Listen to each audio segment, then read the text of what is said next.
नमस्कार मित्रांनो, उपमुख्यमंत्री अजित पवार गटाच्या जिल्हाध्यक्षांची चांदी, प्रत्येकाला मिळणार नवी कोरी चारचाकी गाडी। आगामी लोकसभा निवडणुकीच्या आधी अजित पवार गटाच्या सर्व जिल्हाध्यक्षांना पक्षाकडून भारी गिफ्ट मिळणार आहे। सर्व जिल्हाध्यक्षांना आपल्या पक्षाकडून चारचाकी गाडी मिळणार असल्याची माहिती समोर येत आहे। त्यामुळे राजकीय वर्तुळात विविध चर्चांना उधाण आलं आहे। सविस्तर बातमी पुढे पाहण्यासाठी आपला वनवा प्रोडक्शन चॅनल प्लीज सबस्क्राइब करून घ्या। देशात लवकरच लोकसभेच्या निवडणुका पार पडणार आहेत।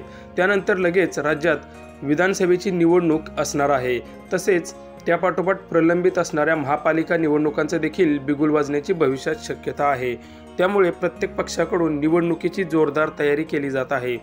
पक्षाचा प्रचार करण्यासाठी कार्यकर्ते आणि पदाधिकारी खुश असायला हवेत, त्यांच्या मनात पक्षाबद्दल निष्ठा असणं अपेक्षित आहे। त्यामुळे प्रत्येक पक्षाकडून कार्यकर्ते आणि पदाधिकाऱ्यांना वेगवेगळ्या पद्धतीने खुश करण्याचा प्रयत्न केला जातो आहे। या दरम्यान उपमुख्यमंत्री अजित पवार यांच्या नेतृत्वातील राष्ट्रवादी काँग्रेस पक्षातून एक मोठी बातमी समोर आली आहे।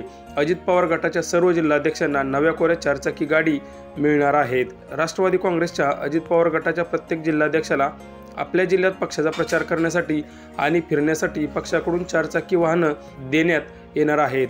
याबाबतची घोषणा अजित पवार यांनी काही दिवसांपूर्वीच केली होती। तब्बल 40हून अधिक गाड्या अजित पवार गटाकडून विकत घेण्यात आल्या आहेत। या गाड्या आज स्ट्रेट ड्राईव्हसाठी पक्षाच्या कार्यालयात दाखल झाल्या आहेत। त्यानंतर चर्चांना उधाण आले। या गाड्यांच्या मुद्द्यावरून राष्ट्रवादी काँग्रेसचे अध्यक्ष शरद पवार यांच्या गटाचे आमदार जितेंद्र आव्हाड यांनी टीका देखील केली आहे।